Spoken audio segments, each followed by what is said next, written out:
You've always taken great care of us. We know you can help us stay out of foreclosure. What? You can help us save our houses from foreclosure, right? These are the same people that won't talk to the bank when the bank's calling to collect because they don't want to have a negative conversation. So they do this thing we call the ostrich syndrome, where they bury their head in the sand. So toward the end of my term, my AmeriCorps term, I was being offered a position to basically more or less be the director of that program at UB. And it was a great opportunity. Honestly, growing up, UB was somewhere I really wanted to work. Yeah. I wanted to be a professor. I wanted to teach, and managing that program seemed like a great fit. I came up with this thing called the GSD, the Get Stuff Done. And after a workshop or coaching, I had this space where students would show up to literally just get stuff done. I had no slides, no presentation, but you show up with intention that in that hour, you're opening that savings account. So it's fascinating. Those real world things I want to integrate in my own life. But I think, tomorrow is just going to look like, how do I expand my sphere of influence when it comes to promoting financial well-being? And also just on, I started posting on social media. I don't even have my own personal Instagram or TikTok or anything, but I love teaching, and I've been trying to get more reps in online. Did you know there's a technology that's actually an app on your phone that uses sound waves to tell your brain what you want your brain to do? We had a young man that was on a guest on our podcast, the Mike Litton Experience, who had a traumatic brain injury. He was sleeping 3 hours a night. He's using NewCalm now, and he's sleeping more. Go to newcalm.com, Mike15 promo code. Newcalm.com, promo code Mike15 for an extra 15% off. Go today. Welcome to the Mike Litton Experience podcast. Everyone has a story, and our passion is to help them tell it. Mike is passionate about being a father, a teacher, a realtor, an investor, and a leader. And now, introducing the host of the Mike Litton Experience, Mike Litton. Daniel Kahn, thank you so much for being our guest on the Mike Litton Experience. I'm super excited for our time together. And like we talked about before we hit record, everybody has a story, and our passion is to help them tell it. So with your permission, we're going to start with where you were born, go up to today, and then we want to talk about the amazing things that you're doing to teach people about financial wellness, which is so unbelievably important right now. It's really needed, man. Thanks again for being here. I'm grateful to be here. Thank you, Mike. So where were you born? I was born in Buffalo, New York. If anyone doesn't know where that is, upstate Almost New York Canada. tends to be, almost Canada, basically. Half an hour from Niagara Falls. Western New York, Buffalo, New York, specifically Williamsville. It was the town that I grew up in. Yeah. Yes. So did you go to high school there? I did. I went to Clarence High School. Cool. Clarence High School. Yes. What was your favorite thing about growing up in Williamsburg? So is that right? Williamsburg or Williamsville? So Williamsville was my mailing address town, and Clarence was the school district. So gotcha. Williamsville, Clarence, if you know, you know. But basically, I really liked my neighbors.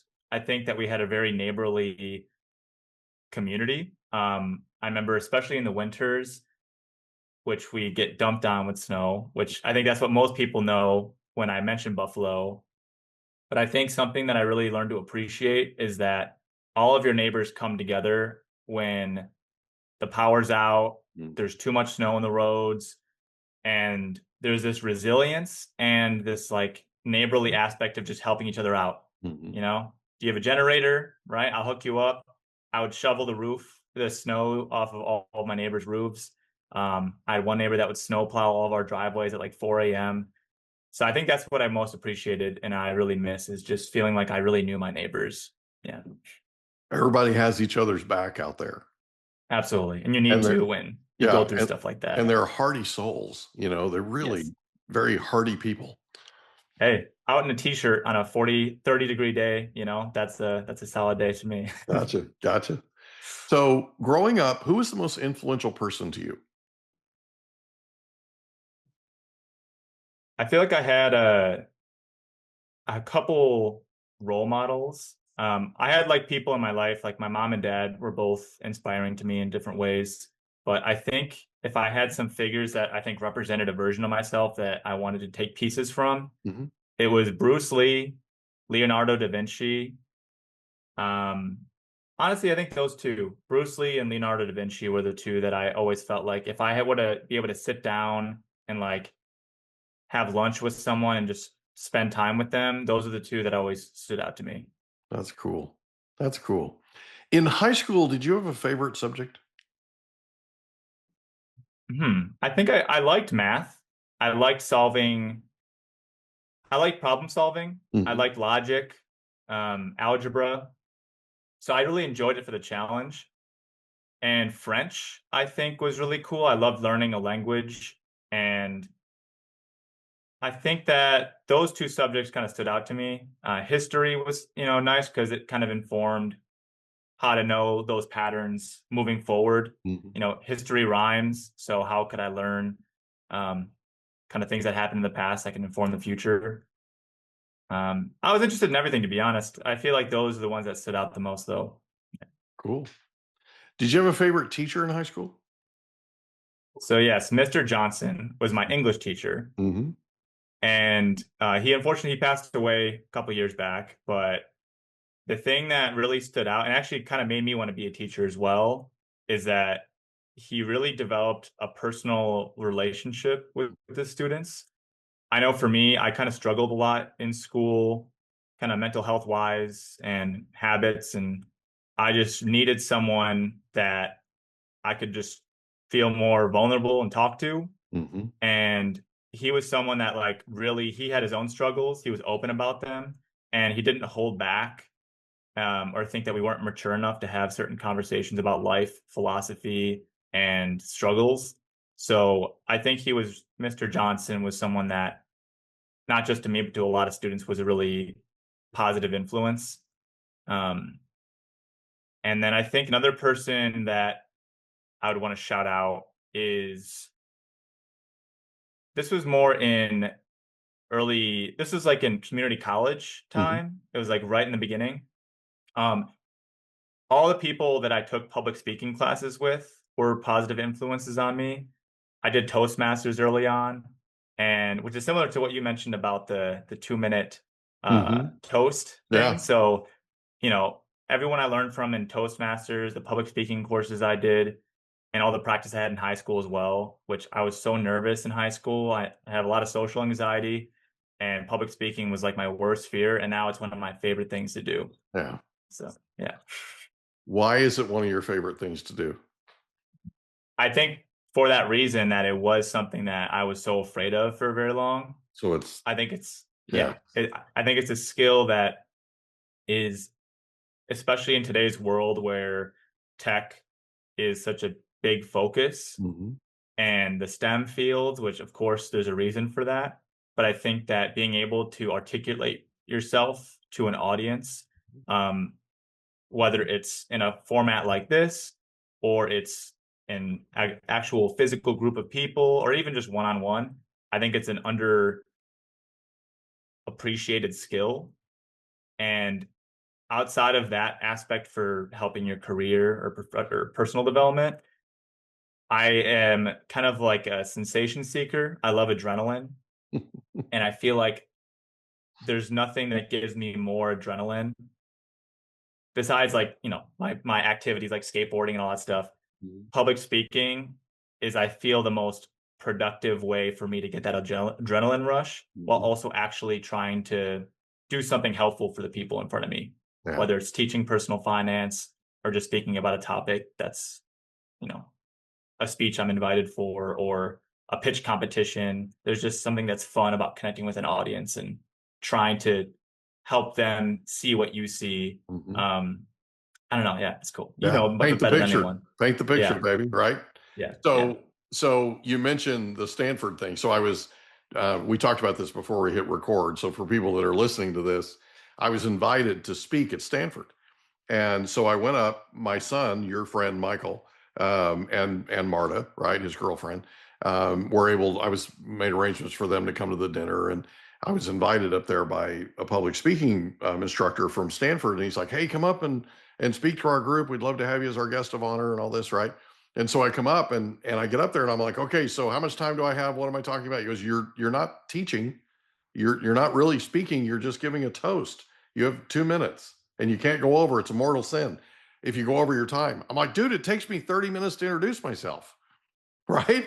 Like, come on, man. So I got up and I literally gave them 2 items of value. The first one was, if you care more about the audience than you do about yourself and how you look doing it, stage fright goes away. Yep. Right? If all you do is just, like you're talking about, pour into your audience, pour into helping them, right? You don't have stage fright because you're literally loving them more than you love yourself, right?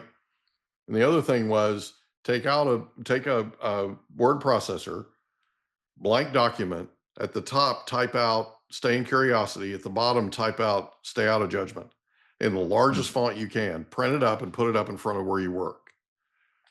Because we need a reminder, I believe, to be curious about the people that we're on the phone with, to be curious about our world, to be curious about the things and people around us. If you'll stay in curiosity, your life will be so rich you won't even recognize it. Right? Yeah. So when I finished, I told you, the co-instructor that's been teaching the class for 49 years, high-powered attorney up there, he said, I wrote that down and I'm using it. I'm going to be using it every day. Right? That was a big deal to me, and it really got me. And the thing that I loved the most was having Michael and Marta there. It was really cool. So when you graduate high school and you go to school at University of Buffalo, why did you go? What made you choose that school? Well, I didn't apply anywhere else. I wanted to be in Buffalo. I was learning about personal finance at the time, and I really wanted to save money for the future, be able to be supportive to my parents if I could. I went to community college first. I went to Erie Community College. I took out financial aid, and that was a great fortune because it allowed me to just stay focused on my studies. I worked full time all throughout school, plus side jobs when I could, shoveling roofs, babysitting, whatever I could do to make some extra money and just stay active. But yeah, University of Buffalo, I just really liked the school. I went for psychology for my undergraduate. I went for psychology with a minor in health promotion. Mm-hmm. And a lot of what I was focused on was counseling skills, learning about my own psychology. Mm-hmm. This is actually when I started getting into reading for myself. I never liked reading. I never grew up reading. But when I started learning that I could actually learn some practical skills through reading books, I was at the library every single day. I would not go anywhere in community college and UB. I would not go anywhere without a book in hand. I wish I did more literature. And to this day, I still feel like if you have any recommendations for actual good literature, let me know. But it was always, self-development, business, psychology, personal finance. And that was probably the most growth and learning I've ever had in my life. And I also didn't have to be too concerned about the financial aspect because I was saving my money. I wasn't spending much. I got to stay at home. I got to be with my family. And yeah, I got to just stay locked in throughout the 4 years of being in school. Beautiful. Yeah. Beautiful. Yeah. So you ended up joining AmeriCorps. And when we're going to take a real quick break, when we come back, we're going to talk about AmeriCorps, and we're going to talk about specifically how you ended up out at Stanford. We'll be right back. Did you know there's an app that has no side effects that allows you to use sound waves to tell your brain what you want it to do? It's called newcalm.com, and it's amazing. It literally uses sound waves. If you want to tell your brain to go to sleep, if you want to tell your brain to recover, if you want to tell your brain to put you in peak physical state, if you want to tell your brain to focus, if you want to tell your brain to take a power nap, you can do all of these things and more with newcalm.com. Go to newcalm.com today, promo code Mike15. Newcalm.com, promo code Mike15 for an extra 15% off. Go there today. And we're back with Daniel Kahn. And before the break, we were talking about U of B, right? University of Buffalo. And at some point, and this is before we hit record, of course, but at some point you mentioned that you ended up working with AmeriCorps. And specifically, you were working with AmeriCorps in financial education, right? Can you talk a little bit about how you ended up at AmeriCorps, and then what the number one thing was that you learned teaching financial education? Yeah, so I was talking about my undergrad education, and after I graduated, I took a gap year to drive around the country, did like a 3-month road trip to go rock climbing, skateboarding around the country, just meet new people. And then I spent 3 months in France where I was like doing a language exchange. I stayed with a couple families, was teaching the kids English and just learning French while I was there. And then I went to grad school, also at University at Buffalo. Okay. I did my dual degree, MBA, and social work. And those two disciplines, I found a lot of overlap in what I was personally interested in. I think most people don't see how business and social work might come together as a joint program, but I think UB was onto something. And for me, I found this place of teaching personal finance and helping organizations promote financial well-being for the people they serve. So during my school, I became a certified financial social worker. And while doing that, I was able to teach social workers how to, first of all, support their own financial well-being, maybe on limited income, doing something because they wanted to help people for a living, and knowing that you can still build wealth and manage your money in a successful way, even with limited resources. And also to think that you can be making more money wanting to help people for a living. So trying to dispel that myth as well, but also helping the people you're serving with the conversations about money they might be having. If you're a social worker or a case manager, whatever you might be doing, conversations about money might come up. And just to feel like you're equipped to have those conversations in a way was kind of what I was trying to do during school. After graduating, when a lot of my peers, especially from the MBA side, were getting jobs, 6 figures right out of school, tech, consulting, whatever it is, I knew what I wanted to do, and that was to promote financial well-being. And I really found myself gravitating towards students. So I got an opportunity to build the first financial wellness program at the University at Buffalo through AmeriCorps, which, if anyone doesn't know, it's kind of like the Peace Corps, but in the US. So I basically was making a little around poverty wage at the time, but I had been saving money. I knew what I wanted to do, and I felt like looking at the steps forward, it would do more for my career and my long-term growth at the end of the day. And I just knew that this is what I was going to put my heart and soul into. So during that term, I got to teach students, low-income students, first-generation students, international students were a big focus, navigating the banking system in the US, not having conversations about money growing up. Like for me, I didn't have the healthiest conversations about money or have that modeled in my household. So I was trying to figure out, how can we use this space now, if you haven't had those conversations, to model what that looks like, to be there, to learn how do you manage money, how do you make decisions, how do you invest, build credit. There's all the stuff that, we typically think of when it comes to financial well-being. And yeah, that was through AmeriCorps, that was kind of when I learned this is something that intrinsically just feels like the right path for me in my career. So I learned a lot from student stories and coaching workshops, but personally, I learned that this is what I want to be doing with my career. So yeah. That's really cool. There's a stigma to financial conversations. There's an awkwardness, an emotional tie of some kind that's usually not very positive. Can you talk about how you overcome that? Practice helps. Yeah. And with someone that you trust, but also with people that you don't really know. I do that even now in some of the workshops. Is we break out into groups of 2 people or several people. And I even say this, and my last talk was at Stanford Research Park. These are all professionals in their career from like 20s to 60s. And this is I told them, I'm like, okay, we're going to break out into groups and just talk about what financial wellness means to us at a basic level. And I can just sense the discomfort from about to do that. And I was like, just so you know, this is like built. there's tension in the room. Yeah, right? It was designed to be that, right? Yeah. It's supposed to elicit that feeling at first. But all I saw was smiles, laughter, and deep connection from those conversations for people they never met before. And I think that if you just take the time to, it doesn't mean you have to necessarily, you have to have your own boundaries. I think that's very important.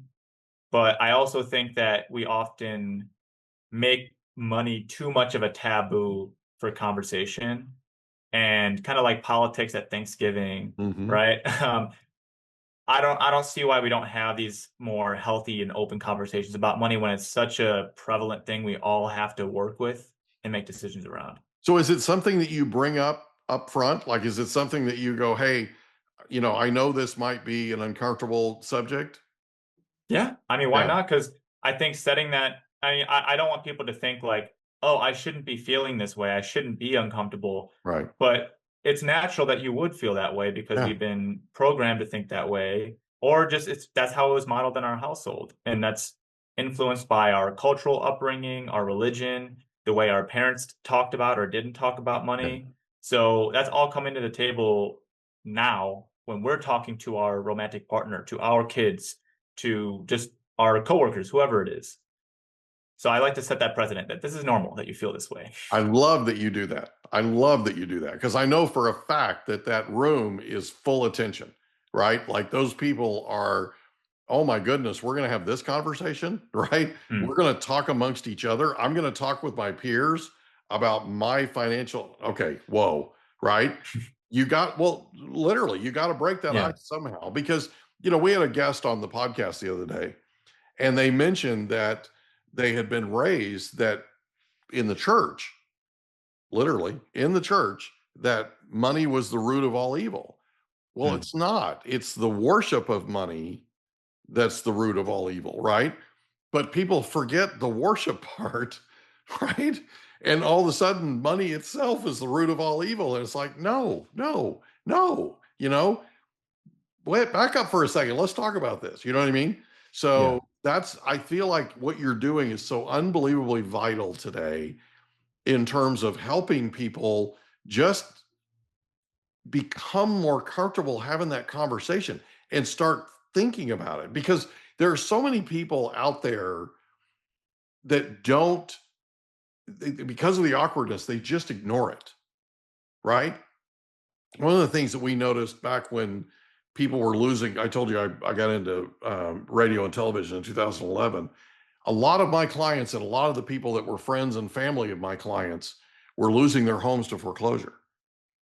And they would come to me and they'd say, hey, Mike, you've always solved every mortgage issue we've ever had, every real estate issue we've ever had, right? You've always taken great care of us. We know you can help us stay out of foreclosure. What? You can help us save our houses from foreclosure, right? These are the same people that won't talk to the bank when the bank's calling to collect because they don't want to have a negative conversation. So they do this thing we call the ostrich syndrome, where they bury their head in the sand. Okay. By the way, worst thing you can do, because the not knowing is the thing that scares you the most. It's the thing you fear the most, right? The best thing you can do is have an open conversation, even if it's uncomfortable. Have an open conversation with the people you need to talk to so that you can potentially try to figure out a solution. Yes. You with me? And so that's why I feel like what you're doing is so unbelievably vital, because people don't know, and because they don't have a comfort level and they don't want to have this conversation, they just avoid it like the plague. And they get into worse situations, right? Or they ignore it altogether and they end up one of these days with nothing, like absolutely nothing. They've done no planning, they've done no investing, they've done nothing. And they wake up one day and trust me, I'm 58 years old. It goes by fast. Okay. Like you blink. Okay. I blinked. Michael was born. Now he's going to be 27 in October.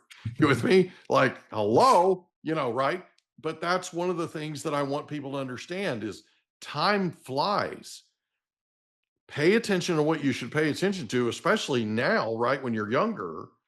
And I mean, even if you're my age, it's never too late to start and to get educated, right? I mean, you mentioned it. You've got 60+ year olds in that room that are talking about financial wellness. Okay. That's important, man. It's incredibly important that you're reaching them wherever they are in life. Okay. So, so, and I'm speaking as somebody who's seen the other side of this, right? I've had clients that have gone bankrupt and they've had to start over and they were in their 60s. It's not pretty. Okay. So you end up, you create this center at University of Buffalo. And then at some point you end up at Stanford and you end up friends with my son, Michael, right? How is it that you end up at Stanford from Buffalo? I just needed to meet Michael. That's worth the trip, by the way. Just so it was worth it, right? So toward the end of my term, my AmeriCorps term, I was being offered a position to basically more or less be the director of that program at UB. And it was a great opportunity. Honestly, growing up, UB was somewhere I really wanted to work. Yeah. I wanted to be a professor. I wanted to teach, and managing that program seemed like a great fit. But I looked on LinkedIn and I see a job posting for hiring a financial wellness program manager at Stanford University. And got your attention. I was like, that is a moonshot. Yeah. And I know what I'm capable of. I believe in myself, but that still feels like a moonshot. But if there's any university in the world that I would want to do this work at, it would be Stanford. Yeah. So, when I was planning for the future, I always like to make sure I have some available options to myself so I can make decisions. And my friends were like, you know what? UB is a great opportunity, but also like apply to some other places just so you have some other things to balance and see what might be a good fit. And then you could decide then. I thought that was wise. So I had positions at Boston Consulting Group, at Morgan Stanley, and then Stanford University ended up being an option that I got an interview. It went well.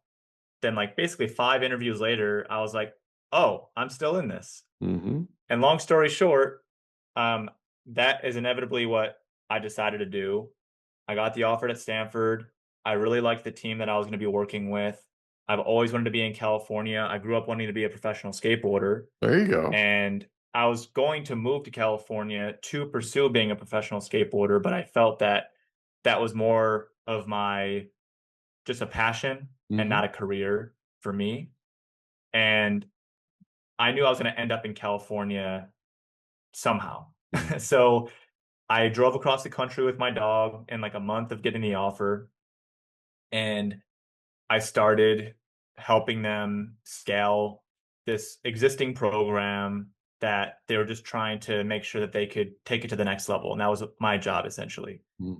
So, yeah, I felt like I really resonated with the leadership there already. Angela Amaria, she was the one I worked with more closely, and she had a health promotion background, health education. So I think us together with my personal finance expertise and public speaking, her health education background, us as a team were really able to do a lot with that program.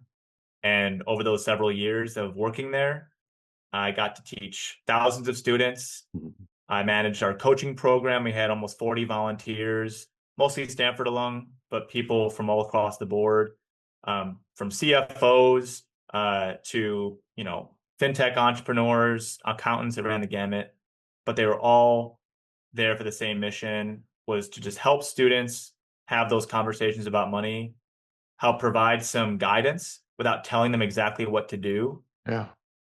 And helping the students and alumni feel like they can make their own financial decisions, and that the coach was just there to coach, not to, charge them fees or to, especially with social media, it's really easy to be misguided by false shepherds.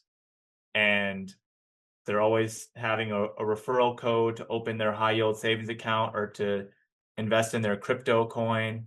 So I think nowadays it's especially important that younger people have a resource that they can trust.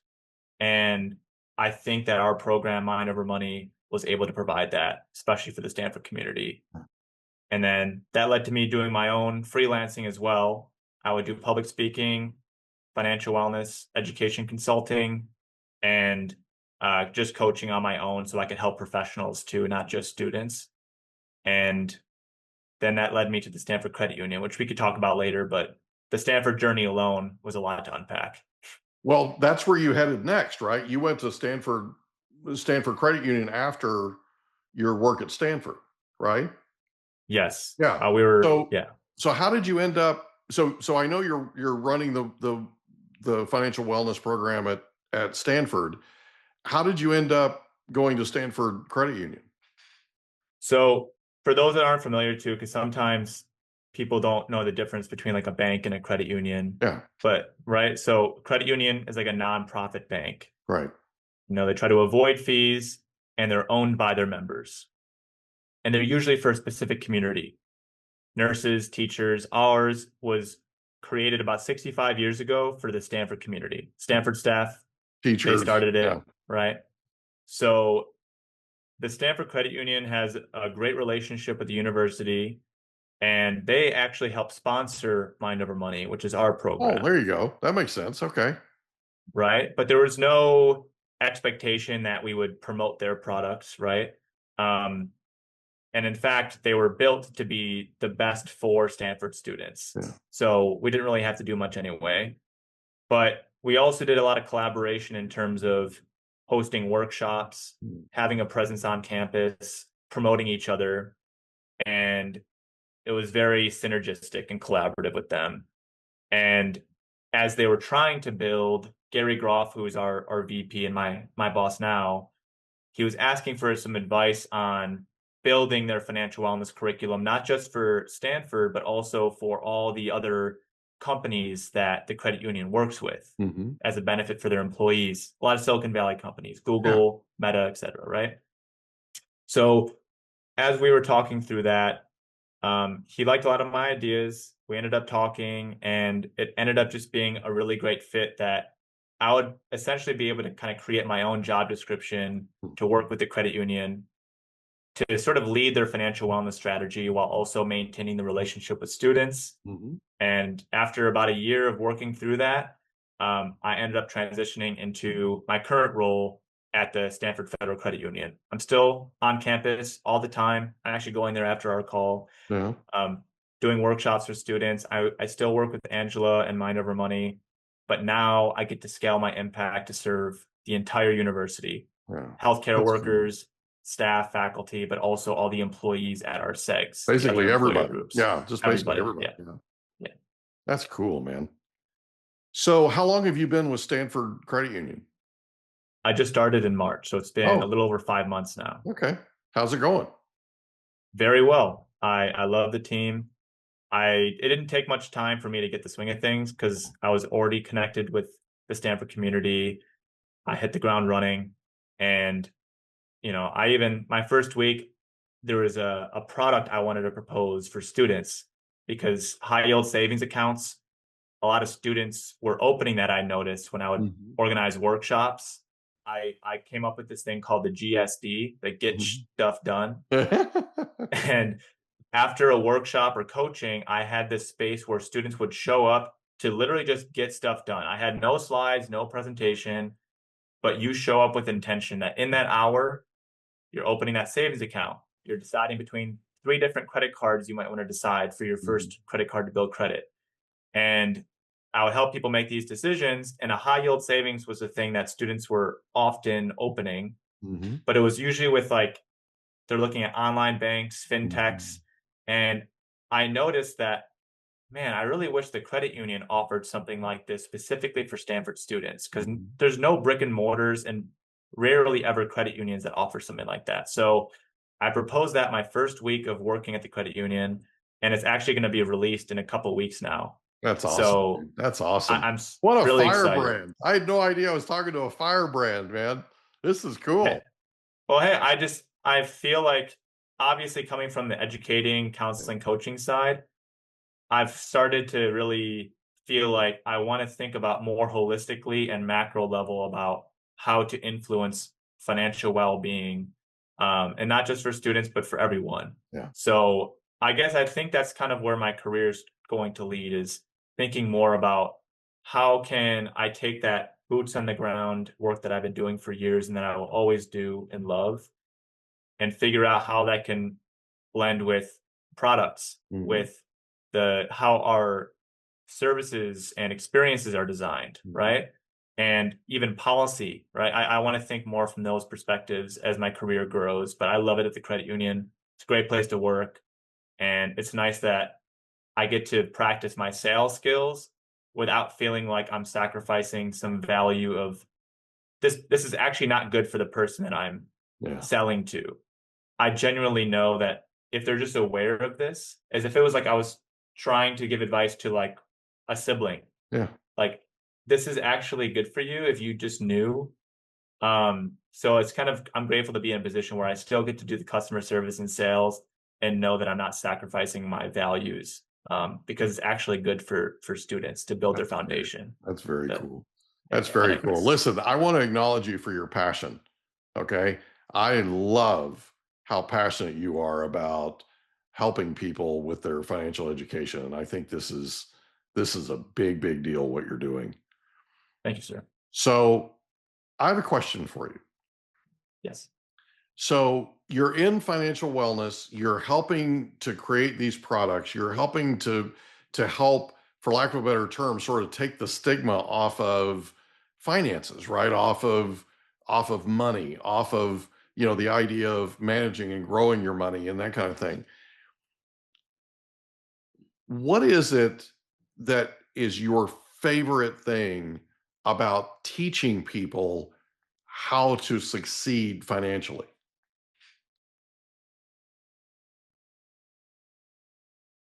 Well, I think it's obviously most satisfying and fulfilling when they took something that we did in our conversation and they actually applied it. And I think that's obvious, but I think it's the thing that, again, with my psychology background, a lot of what I wanted to learn was how to influence behavior. Yeah. But in a way that promotes your well-being, and not trying to influence you to do things that I want you to do. How to influence you to do things that you genuinely want for yourself. That you own the result of. Yes. Yeah. And that you're not giving me credit. Like, I hope that I can be helpful in your process of doing that. But something that when a student, we're doing a workshop, the GSDs, the coaching, that they did something. They started saving for a financial goal. They paid off their credit card, or they at least have a plan to pay off their student loan debt. They had a conversation with their mom or their partner for the first time about money that they were avoiding for a long time. Those are things that when they own it, they design the action in a way that makes it more likely for them to do, and they actually do it. I tell them, like in coaching especially, text me when you have done the thing, and like include whatever emojis that represent the feeling of celebration that you feel in that moment. Yeah. And that celebration aspect, I have to give credit to Angela for Mind Over Money, because she really inspired a lot of this art of celebration, and even in the small ways. And even for me on a personal level, whenever I feel like gratitude for something good that happens to me, and this is not like a religious thing, it's just more of a, like, if I get a green light, or if I did something I'm proud of, or I had a good presentation, after I kind of look up, I'm just like, thank you. Yeah. And that embodiment of celebrating is enough to reinforce the thing that you want to promote. Yeah. And well, you're doing what you feel like you were designed to do. Yeah. Right. And that's a big deal, right? That's a big deal, because you're walking the walk. You're literally doing what you feel like you were designed to do from day one. And that's why your passion is so really cool because not everybody has that, right? Not everybody wants to help the way that you do, right? Like when I went up to Stanford to talk to that public speaking group, I was going up there to help them, Yeah. and I ended up helping them. It was cool. And it was fulfilling, right? It's like so it's that saying, when the student's ready, the teacher will appear. Okay. That actually happened that night. I reached people that came up to me afterwards and they said, wow, thank you so much, right? One of them became Miss Universe, that literally was sitting in that audience in that public speaking class.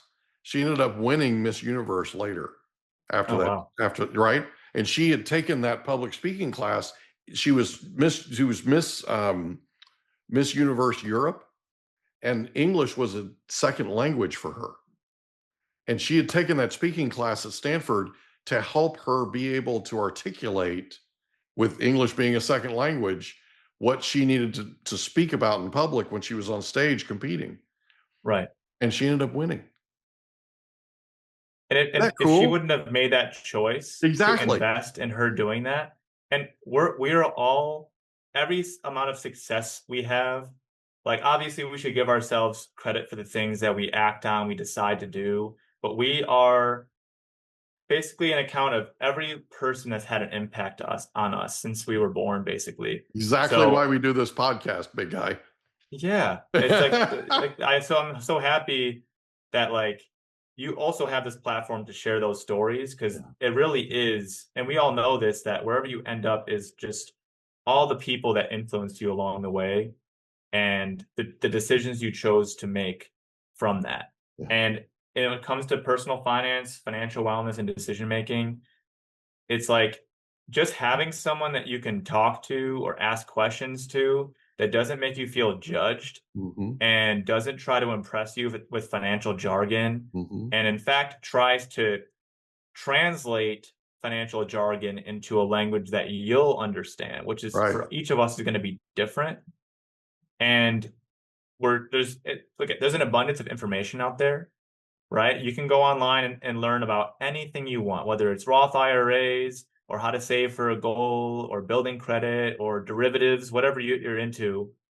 But to have someone that actually helps you filter that, or helps you develop your own filter for all the noise that's out there, and simplify it so that even if you don't want to be a financial expert, like I'm getting my Series 7 license, I take my exam in 2 weeks. Cool. And good job. Most of that information, I'm not going to be trying to distill for other people. I'm not going to be teaching people about options trading or anything like that. But I think that I just wanted to learn more and have a deeper understanding. And I'm not going to be a financial advisor. But for the average person, they're not going to need all that information. And they need to know that they don't need to know all that information to be successful and to build wealth for the things that are important to them. Like for me, being a father someday. I just got married last year. Congratulations. And thank you. So now it's like my scope and my values for financial well-being have evolved since meeting Ty, my wife. Whereas when I looked at my values around money a couple of years ago, security was very low on the spectrum, because I always felt like, honestly, even if I was homeless, I can make it work and I'd build myself back up. But now that I have a family, Ty is my family, and I'm also closer to this future self where I'm imagining I have children or people I'm taking care of. My parents, they're getting older too. I want to make sure that I'm as capable as possible so that I don't have to sacrifice my own well-being or my wife's, so that I can be supportive of my parents too. Anyways, just, I don't know. That's the stuff on your mind. We're evolving. Our definition of financial well-being is dynamic, and there's no achieving financial wellness. That's something I always want to mention, is like, we all have a personal definition. It's always in flux, and it just takes that awareness and intentionality that helps you foster that at different times of your life. Yeah, no, I totally agree. And what you said was gold. It's not that complicated. Right? You don't have to know all the jargon. You don't have to know all the things that you need for a Series 7 to take a Series 7 test, right? You don't need all that. It's not that complicated. And what people need to understand is if they seek somebody like you out, you can actually tell them what the real world, down to earth definition is of the things that they need to know and put together a plan for them that they can start using day one. So I think that's the biggest part of the magic of what it is that you're doing is you're helping people to understand that it's not that complicated. It doesn't have to be. And oftentimes the best thing they can do is just start with the first step, right? Like take out a high yield savings account, apply for one of those 3 credit cards, that kind of thing. Just take the first step and then the second step and the third. And eventually they'll wake up and they'll go, wow, I really do have a financial plan. I really am getting better at this financial wellness thing. So I just think that's absolutely amazing. And I wanted to acknowledge you for it. So what does tomorrow look like for you? What's the future hold? Well, right now I'm kind of just focused on, it's hard to focus on anything else except for the coming academic year. Yeah. Because that's a huge time for us as new students are entering the university.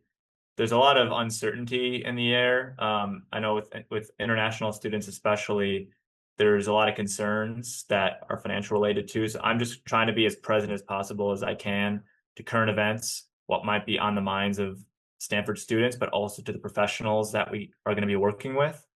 But I think kind of what I mentioned earlier is just thinking about the long-term impact I want to make in my career is how can and I mentioned Leonardo da Vinci, the Renaissance man, the definition of the Renaissance man. That's always something that I've been interested in, is the interdisciplinary nature of my work, my personal life. And I think that with financial wellness being this center, how do I get more? I haven't done much in the policy aspect and advocacy. So how can I have exposure to that and get experience so that I can kind of think of how does this fit into my ability to like help people in this space? The public-private partnership, how are we interfacing with local government? I'm trying to go to some local like zoning board meetings and council meetings. So I could just learn like what are the conversations people are having in those meetings. There's a professor at the School of Business. He teaches a class on mortgages. And one of his homework assignments that I thought was brilliant is he would have his students go to a zoning board meeting and just be there as an observer to notice like, what is influencing, mortgages and housing and the availability of housing, and particularly in Silicon Valley, making like the rent versus buy decision. So it's fascinating. Those real world things I want to integrate in my own life.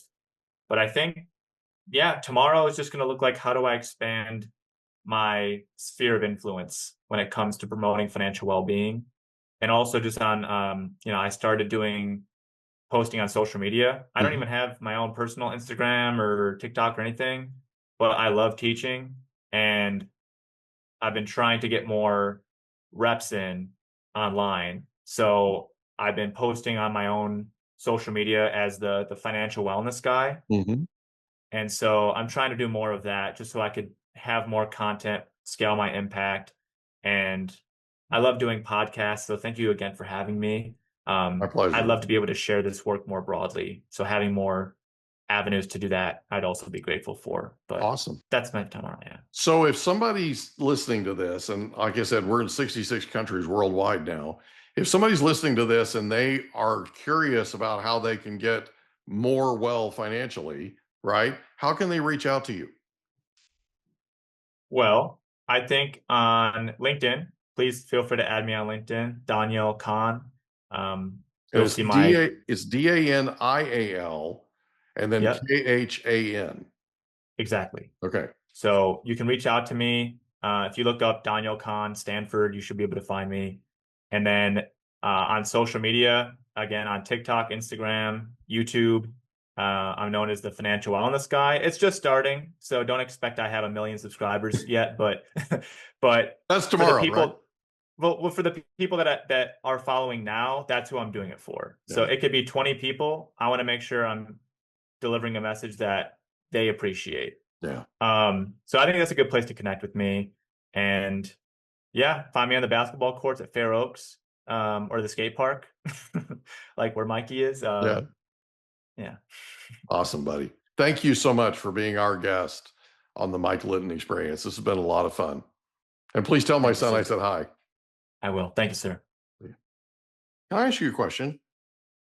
Did you know that there's a technology that uses sound waves that'll tell your brain what to do?